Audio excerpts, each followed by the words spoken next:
Muzhievo is located 8 kilometers southeast of Berehova along the main road Berehova-Vinohradov. According to the 2001 census, the population of the village was 2,076 people, of which about 80% were Hungarians. The settlement was inhabited in prehistoric times, as evidenced by archaeological finds. South of the village, on the left bank of the winding Vérka, is the hill of the Szép asszony, beautiful woman, which is the site of one of the most famous tragic medieval legends in the region.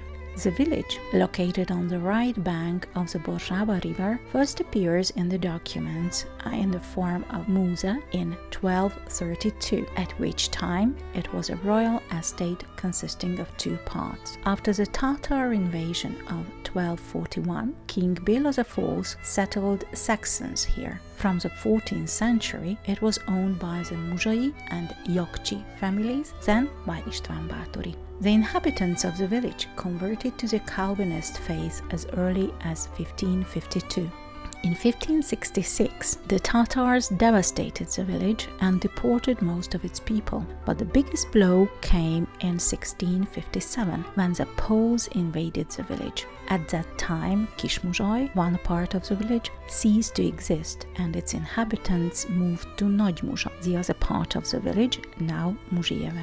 On the Berehova side of the village, a ruined temple in the middle of the fields is clearly visible from the main road, a remnant of the Kismuzhai that once existed.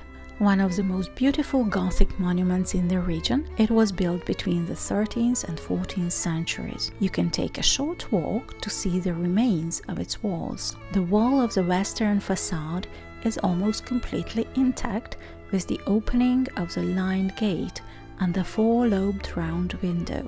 The semicircular triumphal arch separating the nave from the sanctuary is also still standing. The reliquary niche in the sanctuary wall is clearly visible. There is a large opening in the south side of the nave. It is believed that the doorway removed from here was incorporated into the church in Berehova. Conservation and partial restoration work on the monument began in 2022 as part of the Römer Flourish plan. On the hillside above the village, the settlement's other historic building rises, the late Gothic Reformed church at 7 Keskeny Street. In 1337, a document mentions the stone church built in honor of Saint John, which is considered a rarity in this region.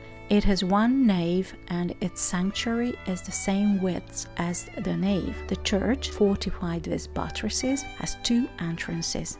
The windows of the nave have tracery and the window of the sanctuary has a simple pointed arch. Near the church there is a wooden belfry which dates back to the middle of the 17th century. A headstone in the local cemetery and a memorial in the village center commemorate the victims of the Second World War and Stalinism.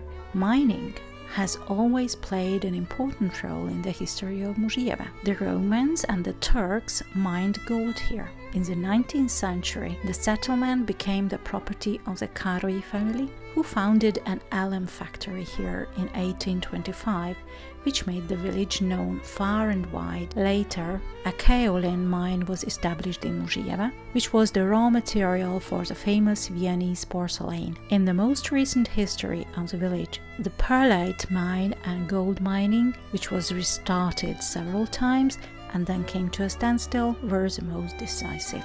Muzhievo is the birthplace of Attila Vidnyánszky, Kossuth and Jászai Mari Prize-winning theatre director, and Viktória Tarpai, Jászai Mari Prize-winning actress. The village's renowned event, the Muzhievo Wine and Gastronomy Festival, is held every year in late autumn. The building of the Muzhievo Village House Museum, located along the main road at the foot of the Muzhievo mountain, at 75 Ferenc Rákóczi II Road, is a typical example of the peasant architecture of the villages around Berehova.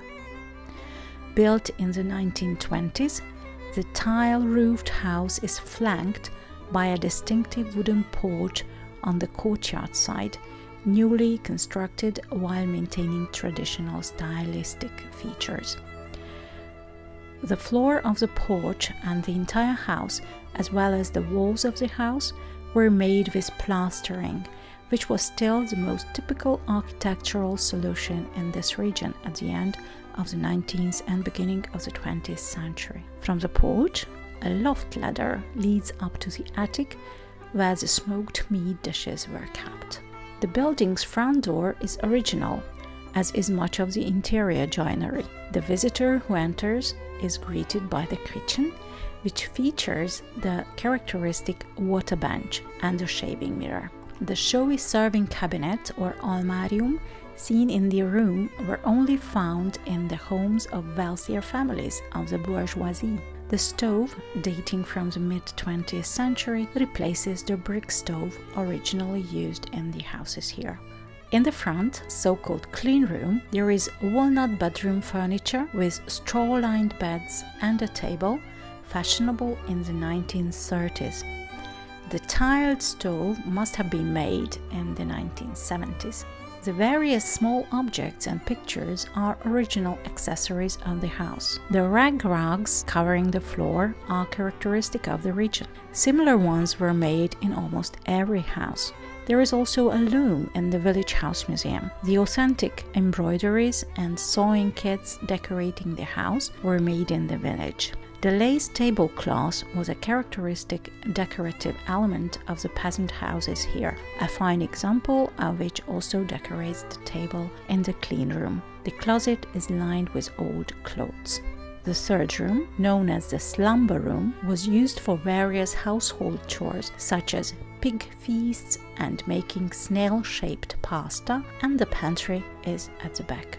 Being an interactive Village House Museum, the Smart TV is also part of the equipment. Visitors can see a description of other demonstration houses created within the framework of this development project too, which also implements the Muzhievo Village House Museum. The back part of the building will house a shop selling local products. Press House and the cellar, with its original barrels in the courtyard, offer an insight into the traditions of wine growing and wine making that are still so characteristic of Muzhievo today. You can see the inevitable dug well and the dish dryer, and there is also a filaggary for visitors. There is an orchard in the back garden, and a place suitable for making jam has also been created. The courtyard and the garden of the country house are thus ideal for traditional events and craft activities.